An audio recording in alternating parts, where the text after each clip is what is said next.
Israel's war against Hamas began following the horrific attacks on southern Israel, which took place on October 7. Since that time, much of Gaza has been leveled and thousands killed, but history could have been much different if Palestinians had chosen a different path. In this video, we're going to take a look at the tragic missed opportunity that Gaza had to become a prosperous, peaceful enclave free from violence and terrorism. Why was this opportunity missed, and is there any chance that the dream of a peaceful, wealthy Gaza could rise again? Let's begin with a look at how we got here. Israeli troops left Gaza in the summer of 2005 after 38 years in control of the seaside strip of land. Longtime Palestinian leader Yasser Arafat had died in 2004, the year before Israel left after he had presided over a period of suffering and economic misery. Arafat and his Palestinian Liberation Organization political party, also known as Fatah, had led the people into poverty and misery, blaming Israel for their own corruption. Arafat and his inner circle had stymied Gaza's economic and social progress at every level. They were enormously corrupt, raking in profits from hotels who wanted to build on the Gaza Strip and demanding tribute money from any businesses interested in development and entrepreneurship. With Arafat's death, however, the stage was set for a change to progress and forward thinking instead of focusing on vendettas of the past and falling back into the trap of extremism. Gaza could have prospered and had true peace. The Palestinian people and their leaders now had a choice about what to do: start over and build a better future, or stay bitter and pursue violence. Gaza wasn't always the poor, victimized place we think of now. It had always been a strategically crucial area right on the sea with natural beauty and lots of opportunities for development and progress. Gaza had huge potential, including copious, valuable amounts of untapped natural gas and a long coastal area open to development, tourism, and construction. It could have been anything, a prized piece of land that many developers around the world would have given a fortune to own, even a tiny piece of. How much oil and gas wealth are we talking about? The Levant Basin holds significant reserves, including 122 trillion cubic feet of natural gas and 1.7 billion barrels of recoverable oil. These reserves represent an opportunity to distribute approximately $524 billion among the parties in the region. Although Israel's control of these resources since 1967 and blockade of Gaza since 2007 have stopped the exploitation of these resources, a peace deal in which Gaza rejects terrorism in return for accessing this fossil fuel wealth could be possible. Under the Paris Protocol on Economic Relations, Israel controls Palestinian monetary policy, borders, and trade. The 1995 Oslo II Accord granted the Palestinian Authority maritime jurisdiction over its waters up to 20 nautical miles from the coast. A 25-year contract for gas exploration with the British Gas Group in 1999 led to the discovery of the Gaza marine gas field. Despite initial discussions, the Palestinians have not benefited due to the blockade, allowing Israel de facto control over Gaza's offshore natural gas reserves. Israel's control extends to the Megid oil and natural gas field in the West Bank and recent developments in the eastern Mediterranean. This enormous oil wealth could become a source of renewed hope for Gaza and a chance to turn away from conflict. With its beautiful beaches and hot temperatures, Gaza could have attracted tourists and huge amounts of foreign investment, creating jobs and prosperity for the beleaguered region. Its resources could have been developed, and the standard of living for the crowded region could have steadily risen as it became a respected and stable economic and political zone. But that isn't what happened, not at all. Gaza elections in 2005 saw the rise of the even more anti-Israel Hamas extremist group, which seized power and pushed out the Palestinian Liberation Organization in 2007. Under Arafat and then Hamas, unemployment rose to around 50%, with Hamas leaders living in luxury in Qatar and other rich Arab nations. The recent conflict highlights the organization's callous disregard for the well-being of its citizens, building 500 miles of tunnels with not a single bomb shelter for their own civilians. With the rise of Hamas in Gaza, the Strip's fate was sealed. Leveraging the suffering of their 2 million captive civilians, Hamas spent years receiving millions in aid money from global organizations sympathetic to Palestinian civilians. But instead of using it to help their own people, they used it to line their own pockets and funnel it towards weapons, tunnels, and preparing for action against Israel, spreading anti-Semitic teachings in society and encouraging violence against Jews. The aid money Hamas has received is immense. How much money are we talking about? Hamas has received substantial international international aid over the years, including around $4.5 billion from the UN between 2014 to 2020 and $1.3 billion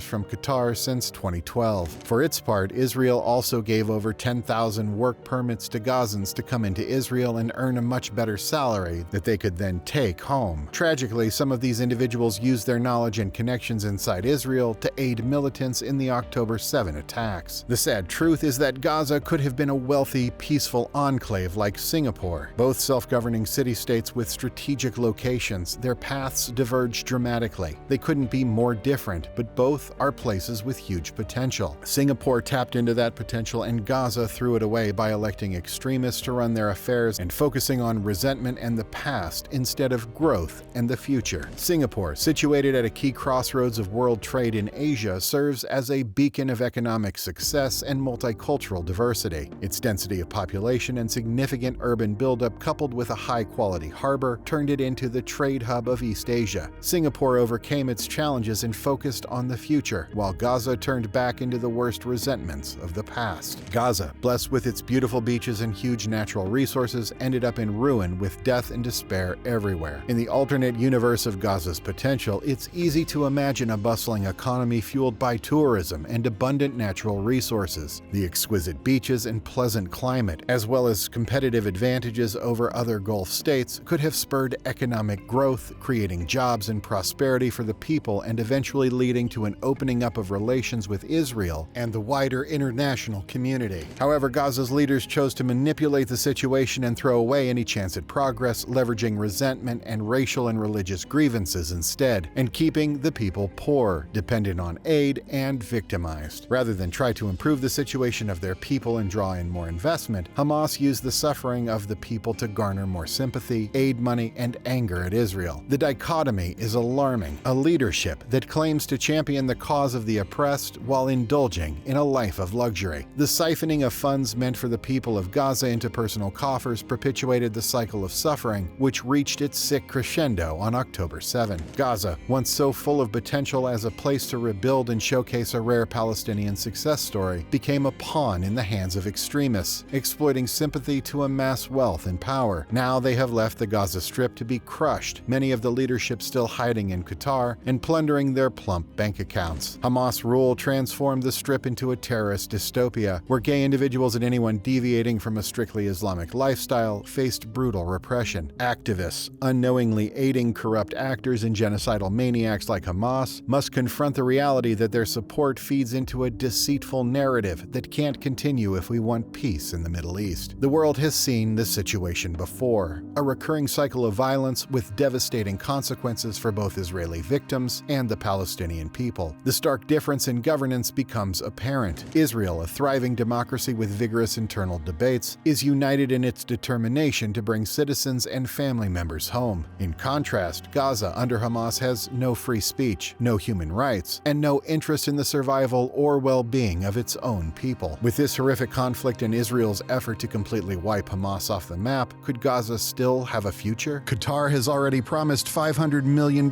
for post-war reconstruction, and Egypt has also promised an additional $500 million as well. European nations are set to spend nearly 70 million euros or $80 million on water projects in Gaza in 2024, in addition to their contributions to UNRWA. Meanwhile, the Palestinian Authority in the West Bank plans to spend $1.7 billion on Gaza in 2024, primarily for civil servant salaries. Many civil servants stopped working in 2007 when Hamas assumed control, so this could eventually be the return of an administrative state and real government to Gaza. The hope for Gaza lies in the removal of Hamas and the full and complete dismantling of the corrupt forces that have held the region hostage. A second chance at rebuilding into a great nation beckons, but it requires the world's attention and concerted efforts to expose the truth and not allow any excuses or backsliding this time around. The potential for Gaza to reclaim its lost promise rests on international awareness, education, and a commitment to ending the cycle of suffering. Gaza, once envisioned as a coveted vacation destination, could still become the Garden of Eden it was meant to be, a place of prosperity, peace, and freedom. Corruption, terrorism, and the exploitation of suffering for personal gain have held the region captive for too long. As the world watches, the chance for Gaza to break free from this cycle hinges on a collective collective effort to expose the truth and dismantle the forces that perpetuate its descent into despair. Removing the grip of Hamas, holding corrupt leaders accountable, and fostering international support for Gaza's revival are crucial steps. The narrative of Gaza's lost potential can only be rewritten with a commitment to truth, justice, and a vision of a future unburdened by the shackles of the past, and with no place whatsoever for violence and prejudice. The world must not forget the faces of the fallen and the kidnapped, for in their memory lies the hope for a Gaza reborn. If you like this video and want to learn more about what's really going on in the world, check out this video here. And if this video brought value to you today, please consider liking, subscribing, and sharing the video. Thanks for watching.